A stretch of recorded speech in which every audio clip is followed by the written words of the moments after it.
예, 오늘이 벌써 2월 26일 날 우리가 잠언 성경 공부 26장 23절까지 공부를 하고 잠언 성경 공부를 일시 중단하고 우리도 비상사태에 걸맞게 역병이라고 하는 것이 성경에서 어떻게 쓰였는지 역병, 성경 속의 역병에 대해서 우리가 살펴보았고 그 이후 국가적인 위기를 당했을 때 어떻게 기도했는지, 그래서 우리가 에스라의 기도, 다니엘의 기도, 여호사밧의 기도, 히스기야의 기도, 그리고 다윗의 회개 기도, 그리고 무엇보다도 예수 그리스도의 기도, 이렇게 해서 여러 우리의 참 본이 되시는 분들의 기도에 대해서 우리가 살펴보았고, 지난 시간에는 우리 예수 그리스도의 기도 생활, 예수님은 하나님의 종으로서 자신의 임무를 수행하기 위해서 침례를 받으시는 그 순간부터 기도하기 시작하셔서 마지막 자신의 생명을 하나님께 내어 맡기는 그 순간까지도 마지막을 기도로 장식하셨다. 예수님께서 우리의 본이라고 성경에서 말씀하셨다면 그 무엇보다도 이 기도 생활의 본을 보이셨다. 그렇죠?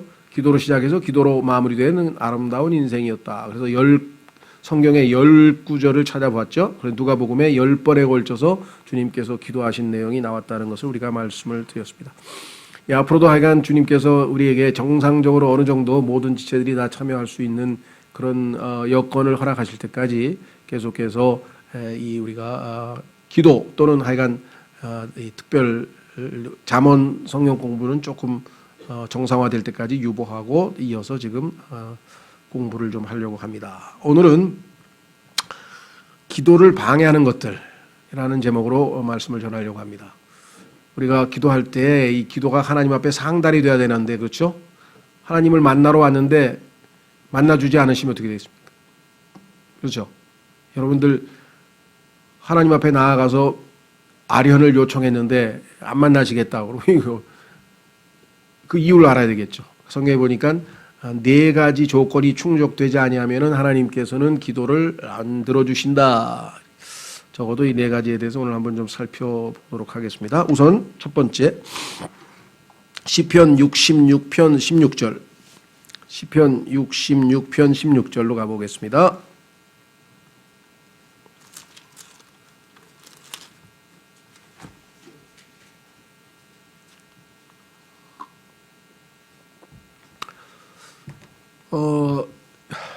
태조 이성계가 자기 셋째 아들인가요? 그 방언이의 이 오만 불선함에 대해서 화가 나가지고 함흥으로 가버렸잖아요.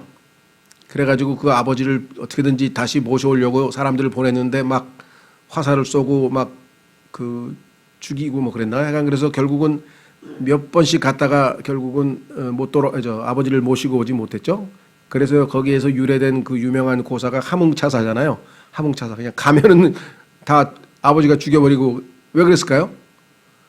아버지가 지금 화가 잔뜩 나 있는데 밤낮 찾아가서 그 아버지의 화를 누그러뜨리고 아버지의 마음을 가라앉힌 다음에 가서 아버지 뭐 하고 교제를 요청하든지 해야지. 지금 아버지가 화가 안 풀려서 지금 딴 데로 가버려서 꼴 보기 싫다고, 아들이 꼴 보기 싫다고 가버렸는데 어떻게 그게 가능하겠어요? 그렇죠? 기도도 그냥 아무 때나 우리가 막 하나님의 그 거룩하심 앞에, 하나님의 의로우신 분 앞에 지성소, 거룩하고 거룩한 지성소 안으로 들어가야 그 아버지를 뵐 수가 있는데, 그렇죠? 그래서 우리는 기도에 어느 정도의 조건이 붙어 있다. 구원은 예수님을 믿기만 하면 거저받습니다. 회개하고 예수님을 믿기만 하면, 손을 내밀기만 하면 구원은 선물로 거저받지만 주님과의 교제에는 당연히 주님께서 요구하시는 일정한 조건이 있게 마련이겠죠. 한번 우리가 확인해 보려고 합니다. 시편 66편 16절부터 보겠습니다. 시편 66편 16절에서 20절까지 하나님 말씀 보겠습니다. 첫 번째 조건은 무엇인가? 하나님을 두려워하는 모든 자들아, 너희는 와서 들으라. 그분께서 내 혼을 위하여 행하신 이 일을 내가 밝히 보이리로다. 내가 나의 입으로 그분께 부르짖으며 나의 혀로 그분을 높이 찬양하였도다. 내가 마음속으로 불법에 관심을 두면 주께서 내 말을 듣지 아니하시리라. 여기 이제 나와 있네요. 마음의 불법 또는 죄, 하여간 하나님께서 싫어하는 것을 내 마음속에 딱 간직하고 나아가면 하나님께서는 관심법이시잖아요. 그렇죠? 이게 누구예요? 궁예가 했던 그 관심법, 그거는 이제 그냥 소위 말하면 지어낸 얘기고 뭐 아니면 그냥 꾸며낸 얘기고 성경에 따르면 진짜 관시법을 하실 수 있는 분은 하나님밖에 안 계시죠. 왜? 성경에 보니까 예수님께서 사람들의 마음속에 무엇이 들어있는지를 다 아시고 그가 무슨 생각을 하시는지 아시고 하고 성경에는 여러 번에 걸쳐서 지금 우리가 무슨 생각을 하고 있는지까지 다 알고 계신 분이 하나님이시라고 말씀하셨으니 내가 마음속으로 불법에 관심을 두면 주께서 내 말을 듣지 아니하시리라. 그러나 하나님께서 참으로 내 말을 들으셨으며 내 기도 소리에 주의를 기울이셨도다. 왜? 정결한 마음으로 하나님 앞에 나아갔다. 하나님 앞에 아무것도 꺼리낄 것 없이 하나님과 우리 사이에 죄가 가리우고 있었는데 그 죄를 다 용서받고 깨끗하게 보혈로 씻고 정결한 상태에서 하나님 앞에 나아갔다. 그랬더니 내 말을 들으셨으며 들어주신 게 어딥니까? 그뿐만 아니라 내 기도 소리에 주의를 기울이셨도다. 이거는 단순히 들은 게 아니라 관심을 갖고 주의를 기울이셨다. 그건 뭐 정말 억셉트 받아들여진 거죠. 기도가. 하나님을 찬송하리로다. 그분께서 내 기도를 물리치지 아니하시고 자신의 긍휼도 내게서 거두지 아니하셨도다. 하나님 앞에 갔는데 하나님이 우리 기도를 들어주셨다면은 그 얼마나 기쁠까요? 그렇죠? 자, 그래서 우리는 첫 번째는 우리의 마음의 상태입니다. 그렇죠? 18절에 보니까 하나님께서 항상 관심 있는 것은 우리의 마음이에요. 내가 마음속으로 불법에 관심을 두면 안 들으신다라고 성경에 나와 있습니다. 예수 그리스도를 믿고 구원받아서 우리는 믿음으로 의롭게 되었고 그래서 이제 은혜의 왕좌 앞에 담대히 나아가고 은혜 안으로 들어가는 믿음으로 은혜 안에 언제든지 들어가게 되어 있는데 문제는 하나님과의 교제를 하는데 그 거룩하고 의로우신 하나님 앞에 우리의 마음 상태가 정결하지 못하다. 이렇게 되면 어떻게 되겠습니까?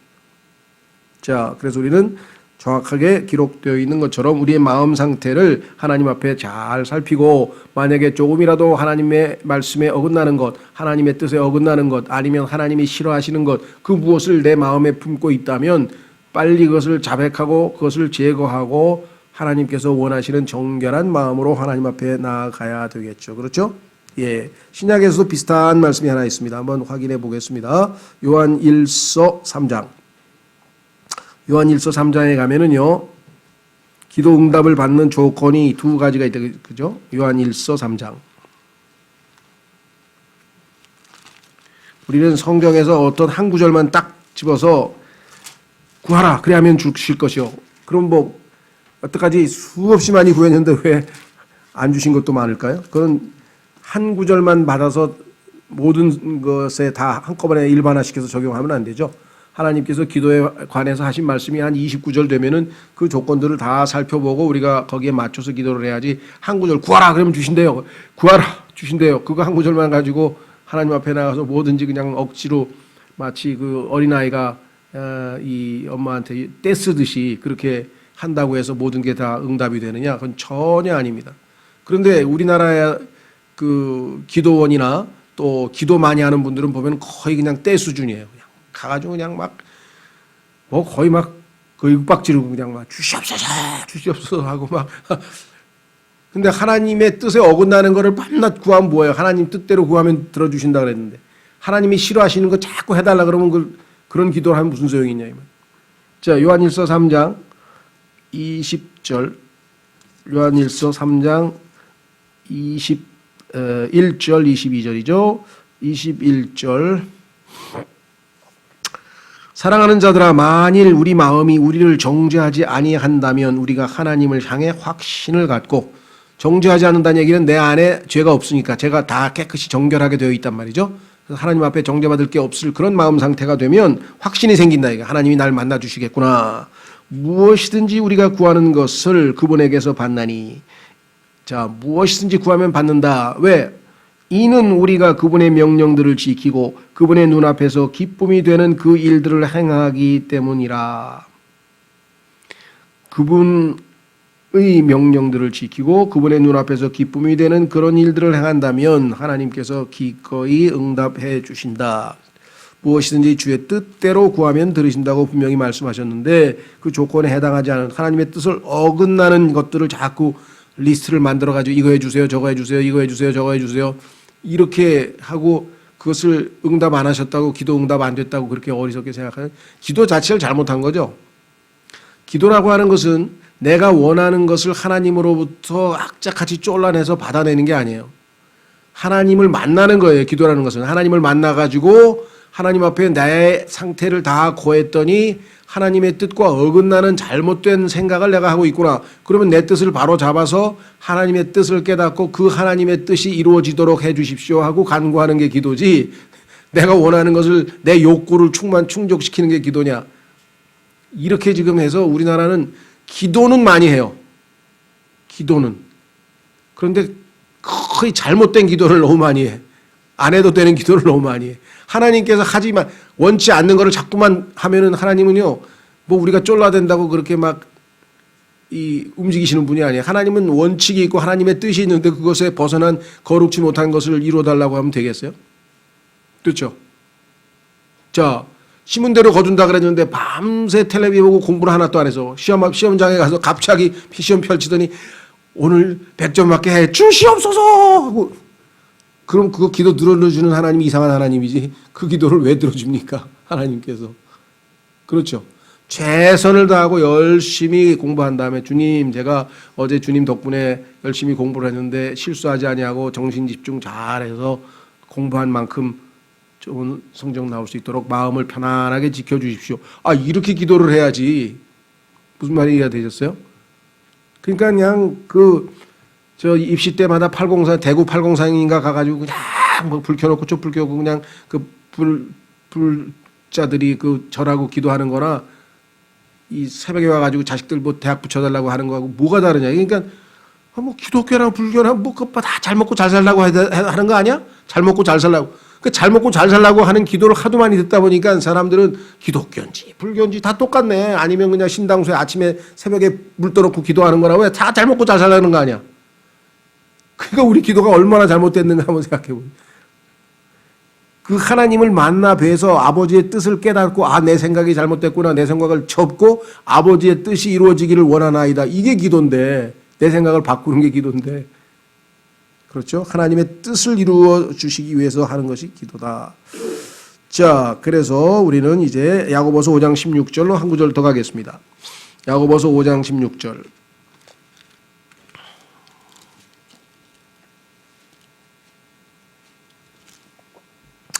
너희 잘못들을 서로 고백하고 너희가 병 고침을 받도록 서로를 위해 기도하라. 의로운 자의 효력이 있고 뜨거운 기도는 많은 유익이 있느니라. 의로운 자의 기도를 들어주시지 죄인의 기도를 어떻게 들어주시냐 이 말. 그렇죠? 자, 그래서 우리는 마음에 죄악을 품으면 하나님께서 응답하지 않으신다. 그래서 만약에 우리가 죄를 지은 상태라든가 내 마음이 하나님 앞에 합당치 아니하면 다 자백하고 예수님의 피로 정결함을 입고 그런 정결한 상태에서 이제 주님 앞에 나아가 기도하자. 늘 마음을 살피고 주님 앞에 나아가서 기도하자. 자, 그 다음에 이제 두 번째는 야고보서 1장입니다. 두 번째 기도 응답에 있어서 하나님께서 드리지 않으신다, 응답을 못 받는다라고 성경에 써 있어요. 어떤 사람이 기도 응답을 못 받는가? 기도는 많이 하는데 잘못된 기도를 하면 안 되겠죠? 자, 야고보서 1장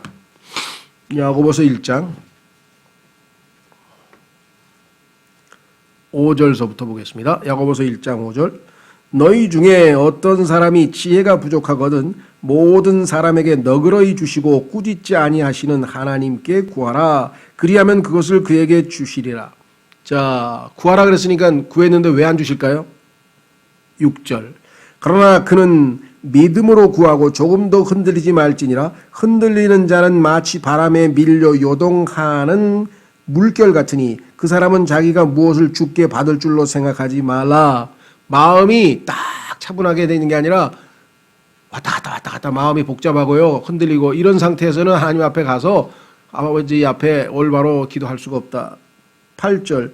두 마음을 품은 사람은 자기의 모든 길에서 안정이 없느니라. 아, 그러니까 마음이 흔들리는 상태에서 일편단심이 아니라 두 마음을 품고 있는 상태에서 하나님 앞에 가서 기도해 봐야 받지 못한다. 받을 줄로 생각하지 말라고 아예 7절에 써 있죠. 그렇죠? 우리도 그렇게 기도하는 경우가 얼마나 많이 있는가. 확실하게 하나님 앞에 일편단심이 돼서 충성된 그러한 마음가짐이 되었어야 하나님 앞에 가서 하나님의 뜻을 알려주십시오. 제가 이렇게 하는 것이 아버지의 뜻이면 순종하겠습니다. 그렇죠? 사도 바울이 그 다마스커스로 가는 도중에 이제 주님께서 하늘에서 나타나셔가지고 햇빛보다 더 강력한 빛을 받고 장님이 돼가지고 눈을 못 뜨고 그 순간에 주여 되시니까 하고 그냥 그 순간에 주여라고 고백을 했죠. 성령께서 자신에게 지금 하늘에서 사오라 사오라 하고 음성이 들려오는데 그분이 바로 주님이라고 하는 것을 금방 알아차리고 주여 되시니까 이렇게 물어보면서 나는 내가 핍박하는 예수라. 예? 제가 언제 예수님을 핍박했습니까? 핍박 언제 했어요? 예수님은 머리시고 머리는 핍박을 안 했는데 예수님의 몸된 교회를 핍박했지. 그러니까 머리나 교회나 매 한 가지죠. 한 몸이죠. 그러니까 예수님은 내가 핍박하는 예수라. 얼마나 기가 막힌 말씀입니까? 그러니까요, 옆에 있는 형제를 미워한다, 괴롭힌다, 이게 다 누구를 괴롭히는 거예요? 예수님 괴롭히는 거예요. 예수님을 지금 미워하는 거예요. 지금 여러분들 그 심각한 얘기예요. 이게 지체의식이라는 게. 그렇잖아요. 예수님 믿는 사람 핍박했더니 네가 핍박하는 예수라 그랬잖아요. 네가 미워하는 예수라 그러면 어떡할 거예요 이제. 꿈에 나타났는데 주여 누시니까 네가 미워하는 예수. 내가 언제 주님을 미워했습니까? 너 교회에서 미워하는 사람 내가 다 알고 있다. 그거 어떡할 거예요? 심각한 얘기죠. 자, 그래서 여기 뭐라고 했나 보십시오. 사울은 거기서 뭐라고 얘기했습니까? 주께서 내가 무엇을 하기를 원하십니까? 주의 뜻이 무엇입니까? 이렇게 탁 그 순간에 흔들림 없이 주님이라는 것을 확신하고 그렇게 해서 자신의 인생, 내 인생 이제 어떻게 사는 게 하나님의 뜻입니까? 그 뜻대로 살겠습니다 하고 즉시로 하나님 앞에 엎드려 했던 그 사도 바울의 올바른 태도. 자, 요한복음 15장 7절에 보완되는 말씀이 하나 있는데 그 말씀 한번 찾아보겠습니다. 오늘 이 두 마음을 품지 않고 하는 것은 뭐냐? 무엇보다도 이 생각 저 생각하면 안 되고요. 하나님의 말씀, 즉 예수 그리스도의 말씀이 우리 마음에 거하면 기도하면 들어주겠다 이렇게 말씀했어요. 이 양다리 걸치는 거 아시죠? 양다리 걸치는 것. 예. 그 아주 안 좋은 태도잖아요. 그죠? 예. 그 배 두 척에서 이쪽에다 한 다리 놓고 이쪽에다 한 다리 놓으면 어떻게 되겠어요? 배가 보트 두 척에 이쪽 한 다리 이쪽 한 다리 놓으면 얼마나 그게 힘들겠어요. 그렇죠? 예. 또 무슨 중국의 고사에도 보면은 동가식 서가숙인가 뭐 그런 얘기 있죠. 들어보셨나요? 예. 이 청년이 결혼을 하려고 보니까 동쪽에 있는 집에 사는 처녀는 막 요리를 잘하고 그냥 얼마나 그래서 거기 가서 밥은 먹고 보니까 예쁘기는 또 서쪽에 있는 여자애가 예뻐가지고 잠은 서쪽에 가서 자고 서가숙 잠은 서쪽에 가서 자고 밥은 동쪽에 가서 먹겠다. 예, 이런 아주 이 얘기가 있는데 그리스도인들도 그렇죠. 예, 기도는 하나님 앞에 가서 다 응답받고 살기는 세상에 가서 푹 빠져 살고 이 양다리 걸치는 그런 마음을 품고 하나님 앞에 나가면 그래 내가 기도 응답해 주면 뭐 할래? 그러니까 삐까번쩍하게 한번 살겠습니다. 뭐 되겠어요? 하나님께 영광을 돌리겠습니다. 순전하게 그 마음이 하나님 앞에 드러나야 하나님이 응답을 하시지. 하나님이 주시는 그 복을 받아가지고 기도 응답을 받아가지고 나가서 실컷 저 자신을 위해서 써버린다. 그거 뭐 어떻게 응답을 하시겠어요? 자, 요한복음 15장 7절. 너희가 내 안에 거하고 내 말들이 너희 안에 거하면 너희가 원하는 바를 구하라. 그러면 그것이 너에게 이루어지리라. 그렇죠? 한 일편단심으로 충성되게 하나님의 말씀이 우리 안에 확고부동하게 거하면 그 말씀에 근거해서 아버지 앞에 구하는 거죠. 아버지께서 이렇게 말씀하셨으니 이 말씀대로 이루어지기를 원합니다. 기도드립니다. 이렇게 하는 것이겠죠. 자, 그래서 우리는 두 번째 조건도 살펴보았고요. 세 번째는 베드로전서 3장으로 가겠습니다. 베드로전서 3장에 갔더니 요렇게 하면 너의 기도가 방해를 받을 것이니라 하고 하나님이 써놨어요. 실컷 기도했는데 그 기도가 방해를 받으면 어떻게 되겠어요? 그죠? 예, 실컷 지금 방송을 했는데 그게 전파 방해를 받아가지고 찌찌찌찌 거려가지고선 방송이 안 나왔다. 그럼 어떻게 되겠어요? 그렇죠? 예. 기도가 올라가다가 주님을 향해서 향이 지금 기도의 향기가 막 올라가다가 예, 중간에 이게 지지지해서 옆으로 새서 실제로 하나님 앞에 향기를 맡으실 거기까지 못 올라가 버리고 말면 어떻게 되겠냐. 방해받는다는 얘기가 성경에 나오는데 어떤 조건 하에 기도를 하면 이런 일이 벌어지는가. 이건 굉장히 중요한 것 같아요. 실천해야 될 얘기고. 자, 베드로전서 3장 1절. 아내들아 이와 같이 너희도 너희 남편에게 복종하라. 이것은 누가 말씀에 순종하지 아니하여도 그들 또한 말없이 아내의 행실을 통해 얻고자 함이니 두려움이 동반된 너희의 정숙한 행실을 그들이 눈여겨보느니라. 너희의 단장은 머리를 닦고 금으로 치장하며 옷을 차려입는 그런 외적 단장으로 하지 말고 오직 마음에 감추어진 사람으로 하되 썩지 아니하는 것 즉 온유하고 조용한 영의 장식으로 할지니 그것은 하나님의 눈앞에서 지극히 값진 것이니라. 내면 단장, 영적인 단장은 하나님이 매우 기뻐하신다. 옛적에 하나님을 신뢰한 거룩한 여자들도 이런 방식으로 자기 남편에게 복종하여 자기를 단장하였나니 사라가 아브라함을 주라 부르며 그에게 순종한 것 같이 너희가 잘 행하고 어떤 놀라운 일에도 두려워하지 아니하면 그녀의 딸들이 되느니라. 남편들아 이와 같이 지금 여자들이 이와 같이 남편에게 순종하듯 이와 같은 자세로 똑같은 자세로 너희도 지식에 따라 그들과 동거하고 아내를 더 약한 그릇이요 또 생명의 은혜를 함께 상속받을 자로 여기고 존중하라. 그리하여야 너희 기도가 방해를 받지 아니하리라. 부부 사이에 속으로 불만이 쌓여서 그렇죠. 못마땅하든지 아니면 미워하든지 아니면 불만이 가득하든지 불평이 가득하든지 그런 상태에서는 하나님께서 기도를 안 들어주신다 이거지. 그렇죠? 살다 보면 여러 가지 문제가 생기는데 그거를 빨리 하여간 잘못이 있으면 잘못했다 그러고 구할 건 구하고 용서받고 하여간 다 해서 이 관계가 회복되지 않으면은 여기 보니까 기도가 방해를 받는다 그랬다. 그죠? 네. 자, 그래서 여기 보시면 아내나 남편이나 이미 내용은 다 잘 아는 것이고요. 더 약한 그릇이라 더 약한 그릇. 이 세상에서 소위 말하면 노약자라고 했을 때 노인과 약자 했을 때 그 약자에는 꼭 여자가 들어가죠. 그렇죠? 노약자 했을 때 여자가 들어가는데 서양의 유명한 그 극작가, 영국의 극작가인 셰익스피어가 그 유명한 말을 했어요. 약한 자여, 그대 이름은 여자이니라. Frailty, thy name is woman. 이렇게 얘기를 했는데, 그건 이제 셰익스피어 버전이고, 성경적 버전은 조금 다르죠. 성경적 버전은 여자는 더 약한 거리야. 그러니까, 남자여, 그대는 약한 자니라. 여자여, 그대들은 더 약한 자니라. 이게 이제 성경적 버전이에요. 남자는 절대 강하지 않습니다. 그건 착각이죠. 강한 척 하는 것일 뿐 약하죠. 약해요. 어쨌거나 중요한 거는 뭐냐. 둘 다 약하고 더 약하기 때문에 잘 다루어야지 이게 쉽게 깨진다 이게요. 질그릇 아니에요. 질그릇 아시죠? 떨어뜨리면 그냥 바싹 해가지고 그냥 다 깨져버리잖아요. 그래서 지금 그냥 깨져버린 질그릇들이 그냥 널브러졌어. 그냥 온통 막 보면 그냥 막 상처 입고 막 이런 사람들이 지금 우리 주변에 너무나 많아요.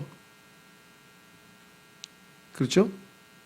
예전에는 제가 그 이혼하신 분들 보면은 좀 왜 그랬을까 좀 그랬는데 지금은 그냥 이해가 되더라고요. 왜 못 견디는 거지. 이 관계가 너무 막 어그러져 가지고선 이걸 어떻게 해볼 도리가 없는 거예요. 극적으로 예수 그리스도 앞에 나와서 둘 다 회개를 하고 정말 화해를 해서 한쪽이라도 회개를 하고 어떻게 해서 하여간 관계가 좀 잘 회복되면 모르겠는데 그렇지 않고서는 이게 보통 힘든 일이 아니겠구나 이해가 되는 것 같아요. 자, 하여간 하나님께서는요 부부간에 불만이나 아니면 쓴뿌리나 불평이나 불만이나 하여간 못마땅 이런 것들이 있어 가지고서는 기도할 때 기도가 상달되지 않는다. 이게 분명하게 성경에서 말씀을 했습니다. 그렇죠? 예. 그러면 꼭 부부관계뿐이냐? 아니에요. 부모 자식도 마찬가지예요. 이 가정에 대한 얘기를 하고 있는 거예요. 하나님께서 세우신 가정 아닙니까? 창세기에서 하나님께서 천지창조를 하신 다음에 바로 세우신 신성한 제도, 그게 바로 가정입니다. 결혼과 가정, 그렇죠? 신성한 제도. 그리고 그 다음에 국가를 세우셨고요. 예, 그것도 하나님이 세우신 신성한 제도고요. 사형 제도를 만들었죠. 그 다음에 세 번째는 주님의 몸된 교회를 만들었습니다. 그러니까 가정과 국가와 교회는 하나님의 뜻을 실천하는 데 있어서 가장 중요한 신성한 제도예요. 그 나머지 뭐 여러 가지 뭐 클럽이고 뭐 무슨 뭐 동호회고 이런 거는 이제 인간이 만든 거고 뭐 그런 것 좋습니다. 근데 성경에서 말씀하시는 이 세 가지는 하나님이 직접 만드신 거기 때문에 우리가 존중해야 되고 이제 됐죠?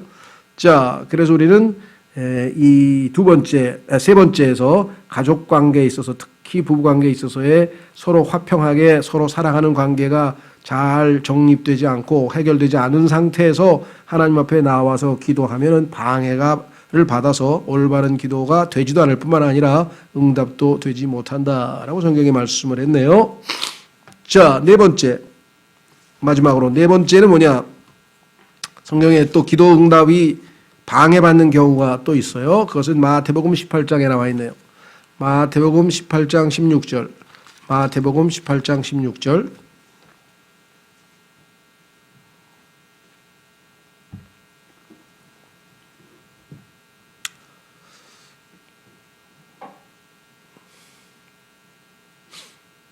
우리나라에 아주 학문적으로 굉장히 좀 그래도 존경받는 하여간 장로교회 목사 한 분이 계신데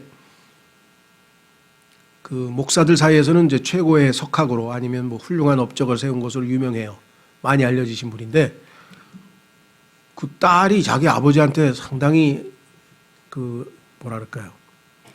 가정에서의 아버지의 모습을 고발하는 책을 썼어요. 나의 아버지 누구누구 목사 이래가지고 그래서 도대체 무슨 내용인가 이렇게 봤더니 이제 뭐 좋게 얘기하면 목회에 전념하느라고 가정을 일체 돌보지 않았을 뿐만 아니라 가정을 지나치게 아주 그 가부장적이고 율법주의적으로 해서 아주 목사들도 뭐 막 숨도 못 쉬게 하는 거 있잖아요. 목사들이 네가 어딜 거길 다녀 뭐 이러면서 뭐 이런 식으로 해가지고 굉장히 그 아버지가 인간적으로는 그 가정에 있어서의 그 부정적인 면을 아주 너무나 노골적으로 이렇게 썼더라고요. 그래서 참 가정적으로는 좀 그래서 그냥 불편하다 했더니 또 그거를 읽고 한국의 이 목사들이 그렇게 일방적으로 아버지를 매도하는 딸은 잘못된 것이다 하고 막 또 글을 올리고 막 그랬더라고요. 하여간 이런 얘기를 하는 것은 뭐 그분이 개인적으로 그분에 대해서 뭐 이렇고 저렇고 우리가 평가하자는 게 아니라 이게 참 가정에서의 삶에 있어서의 이 행실 또 어떤 평화 이것이 얼마나 소중한 것인지 이 기도에 대해서도 하나님께서 강력하게 말씀하신다. 자, 그 다음에 마태복음 18장 16절에 보시면 이렇게 되어 있습니다. 15절부터 이거는 이제 교회 형제들 사이의 관계예요. 이제 자, 또한 만일 내 형제가 내게 범법하거든 가서 너와 그만 따로 있을 때에 그의 허물을 그에게 알려주라. 어떤 사람이 나에게 잘못을 저질렀어요. 그러면 여러 사람이 있는 데 가서 공개적으로 이 사람이 나한테 이렇게 했어요 뭐 이러고 막 떠벌려 가지고 알리지 말고 혼자 있을 때 조용히 가서 그 사람한테 이야기를 합니다. 너 당신이 형제가 나한테 이렇게 해서 잘못한 거 있는데 인정하겠느냐. 만일 그가 내 말을 들으면 내가 내 형제를 얻었느니라. 그런데 이제 그래도 잘못을 인정하지 않으면 이제 할 수 없이 16절 그러나 만일 그가 내 말을 들으려 하지 아니하거든 너와 함께 한두 사람을 데리고 너와 함께 한두 사람을 데리고 가서 두세 증인의 입으로 모든 말을 확정하라. 그래서 두 사람의 증인을 데리고 가서 세 사람이 딱 이렇게 얘기를 했는데도 불구하고 여전히 받아들이지 않으면 할 수 없이 이제 그때는 교회에다 얘기하는 거죠.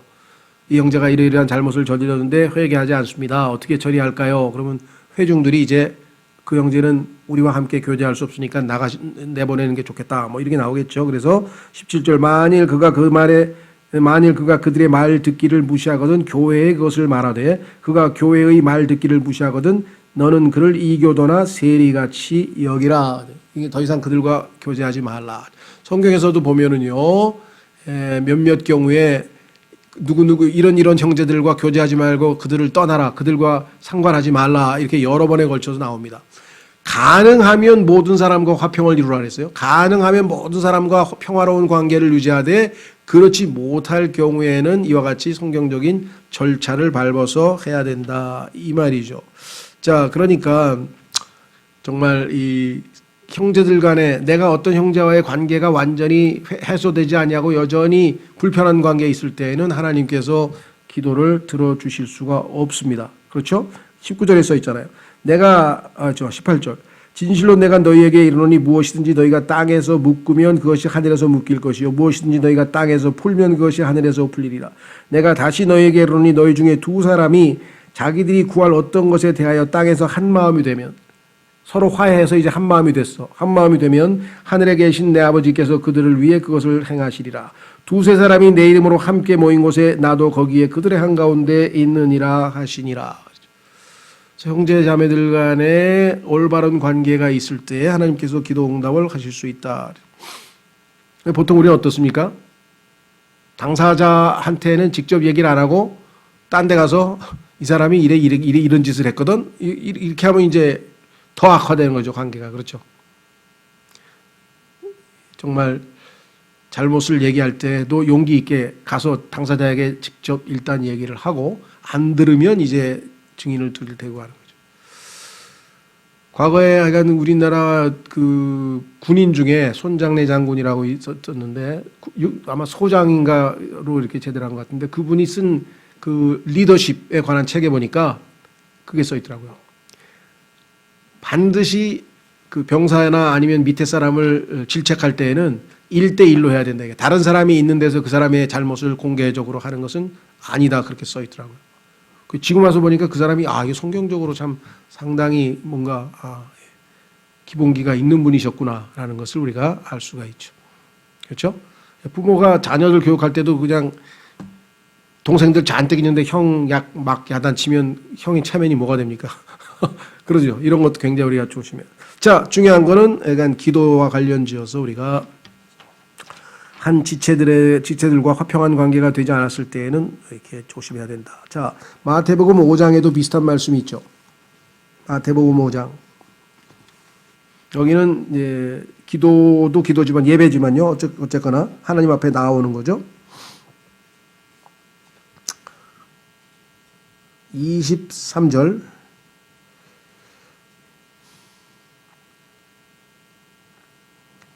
예. 21절부터 보겠습니다. 문맥을 보기 위해서 옛 사람들이 말한 바 너는 살인하지 말라. 누구든지 살인하는 자는 심판의 위험에 처하게 되리라 한 것을 너희가 들었으나 나는 너희에게 이르노니 누구든지 까닭 없이 자기 형제에게 화를 내는 자는 심판의 위험에 처하게 되고 누구든지 자기 형제에게 라가 하고 말하는 자는 공회의 위험에 처하게 되거니와 누구든지 너 어리석은 자여 하고 말하는 자는 지옥불의 위험에 처하게 되리라. 까닭 없이 그러면 안 되겠죠. 이유가 있어야 되겠죠. 23절. 그러므로 내가 내 예물을 제단으로 가져오다가 너를 대적할 어떤 일이 내 형제에게 있음을 거기서 기억하거든 내 예물을 거기에 제단 앞에 두고 내 길로 가서 맨 먼저 내 형제와 화해하고 그 뒤에 와서 내 예물을 드리라. 내가 내 대적과 함께 길에 있을 동안에 속히 그와 합의하라.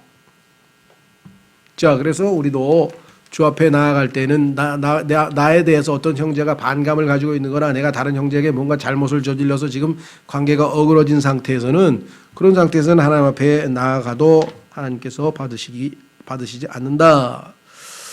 자, 마지막 성경 구절 한번 다시 보겠습니다. 아까 우리 찾았던 야고보서 5장 16절입니다.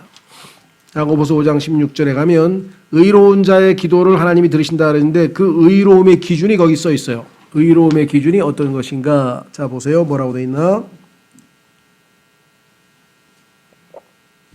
16절.